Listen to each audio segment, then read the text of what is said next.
Welcome back to Mad Hatter's Civil War history. By early 1865, the Civil War was entering its final act, but the fighting was far from over. Across South Carolina, cavalry still rode ahead of the armies, burning, scouting, and striking fast. Two men would meet in one of the last sharp cavalry battles of the war. Union General Hugh Judson Kilpatrick, aggressive and infamous, and Confederate General Joseph Wheeler, a seasoned cavalry commander fighting a delaying war he knew he could not win.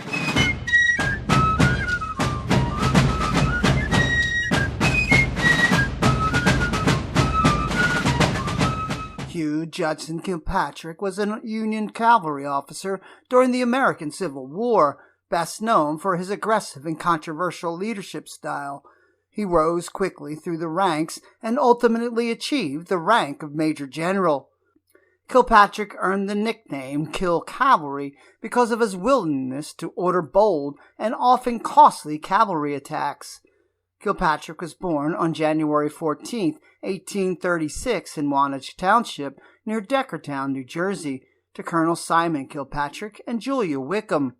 He was born on his family's farm in rural New Jersey. Sources describe his early life as one in which he disliked farm labor and showed an early ambition for a military and political career rather than agricultural work. He was ambitious from a young age and sought advancement through education and political connections rather than remaining on the family farm. Kilpatrick attended the United States Military Academy at West Point starting in 1856 and graduated on May 6, 1861. He graduated 17th out of 45 cadets. He was an above-average student academically and immediately entered active service upon graduation. Kilpatrick's Civil War career was marked by rapid promotion, constant combat, and controversy. He was a second lieutenant in the 1st U.S. Artillery in 1861, then promoted to captain in the 5th New York Infantry within days. He gained fame by being the first Union Army officer wounded in the war at the Battle of Big Bethel on June 10, 1861. Kilpatrick later transferred to cavalry and became lieutenant colonel of the 2nd New York Cavalry, being promoted to brigadier general in June of 1863 and later major general. Kilpatrick fought in major campaigns, including 2nd Manassas, Chancellorsville, Gettysburg, a failed raid on Richmond in 1864, Sherman's Atlanta campaign, the March to the Sea, and the Carolinas campaign. He frequently clashed with Confederate cavalry leaders and played a key role in Union mounted operations, though his judgment was often criticized by fellow officers. Nicknamed Kill Cavalry, he was fearless, ambitious, and reckless, prone to headlong charges and bold claims of victory. Sherman himself called him a hell of a damn fool, yet kept him in command because he pushed relentlessly forward. Joseph Wheeler was his opposite. Joseph Fighting Joe Wheeler was one of the Confederacy's most prominent cavalry commanders during the American Civil War. He served primarily in the Western Theater and was the senior cavalry leader of the Army of Tennessee for much of the war. Unlike many Confederate officers, Wheeler later returned to U.S. service and became a general in the United States Army after the war.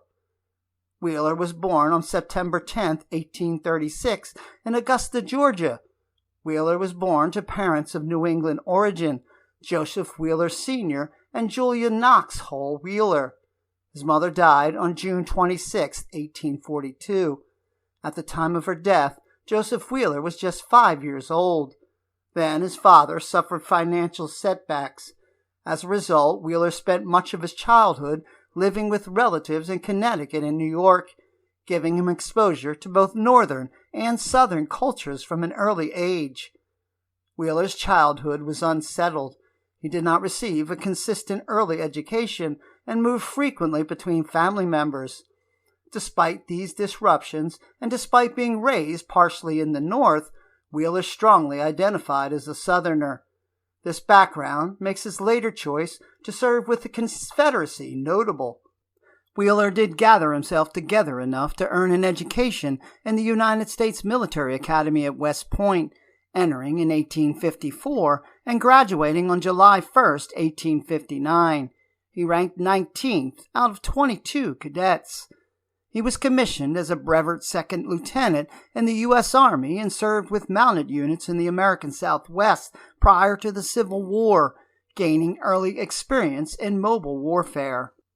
Wheeler resigned his U.S. Army commission in 1861 and joined the Confederate States Army. His rise was rapid. Initially commissioned as an artillery officer, then promoted to colonel of the 19th Alabama Infantry. He distinguished himself at Shiloh during rear guard actions. He then transferred to cavalry and was promoted to brigadier general in October of 1862, then major general in January of 1863. As a cavalry commander, Wheeler conducted major raids against Union supply lines, played key roles in campaigns at Stones River, Chickamauga, Chattanooga, Atlanta, and the Carolinas, and was tasked with harassing Sherman's army during the march to the sea. He was wounded multiple times and had numerous horses shot from under him. All along, he earned a reputation, alongside Nathan Bedford Forrest, as one of the Confederacy's most effective cavalry leaders. In February of 1865, Sherman sent Kilpatrick's cavalry north through South Carolina to threaten Augusta, Georgia, home of the Confederacy's vital gunpowder works. Kilpatrick believed Wheeler was weak and retreating. He was wrong.